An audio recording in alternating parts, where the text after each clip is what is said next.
जब नाश मनुष्य पर छाता है, जब नाश मनुष्य पर छाता है, पहले विवेक मर जाता है। मैं इसलिए कह रहा हूं क्योंकि इन इंडी गठबंधन वालों का विवेक मर गया है। अगर एक के बाद दूसरा इनका बयान सुनेंगे तो अब तो ये लगता है विवेक का मरना भी छोटी सी बात है।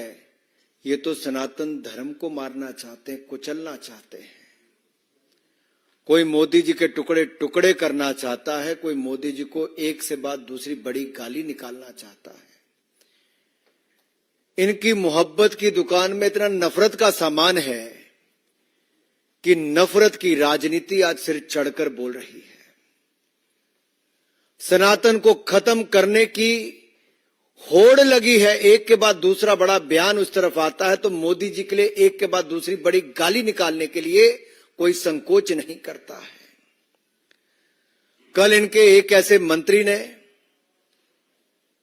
अपनी पार्टी की महिला सांसद के सामने इतनी गंदी गाली निकालते हुए आपत्तिजनक भाषा में देश के प्रधानमंत्री और दुनिया के सर्वाधिक लोकप्रिय नेता के बारे में जो टिप्पणी की, जो शब्दों का प्रयोग किया, उसकी जितनी निंदा की जाए उतनी कम है। लोकतंत्र में ऐसी भाषा के लिए कोई स्थान नहीं है और दुनिया के सर्वाधिक लोकप्रिय नेता के लिए, देश के माननीय प्रधानमंत्री के लिए, 140 करोड़ की जनता के द्वारा चुने गए प्रधानमंत्री पर इस तरह की टिप्पणी करना ये आपत्तिजनक भी है, शर्मनाक भी है और इस पे माफी पूरे इंडी गठबंधन को मांगनी चाहिए। लेकिन घमंडियों का घमंड और अहंकार सिर चढ़ के बोल रहा है। खड़गे जी चुप करके बैठे रहे।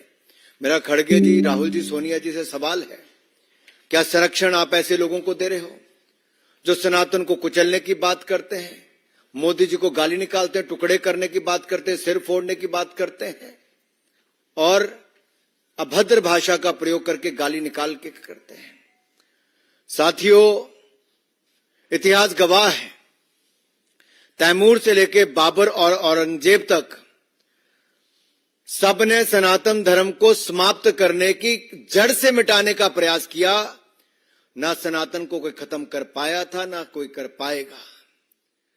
मोदी जी को भी जितनी बार इन्होंने गाली निकालने का काम किया, हिंदुस्तान की जनता ने उतना ही बढ़ चढ़कर प्रेम दिया है। गुजरात से लेकर देश के चुनाव तक जब जब इन्होंने मोदी जी को गाली निकाली है, जनता ने उतना ही प्रेम और प्यार बरसाया है। गाली 120 तक पहुंच चुकी है, नफरत के बोल 120 तक पहुंच चुके हैं। आप कल्पना कीजिए, 120 बार एक के बाद दूसरे ये गोरख धंधे वाले, गंदे काम करने वाले लोग जो भ्रष्टाचार के चलते एक के बाद दूसरे छिपे हैं। आप जब देखिए, भ्रष्ट यूपीए का चेहरा हटाकर ये आए थे तो उन्होंने जनता को भ्रमित करने का प्रयास किया। इनका कहना क्या था? ये कहने आए थे हम डेमोक्रेसी को बचाएंगे, लोकतंत्र खतरे में है। अरे मैं कहूंगा डेमोक्रेसी नहीं, करप्शन खतरे में है। डेमोक्रेसी नहीं, अपीसमेंट खतरे में है। डेमोक्रेसी नहीं, एंटी सनातनी खतरे में है। डेमोक्रेसी नहीं, कमीशन खोरी खतरे में है। डेमोक्रेसी नहीं, कट मनी वाले खतरे में है।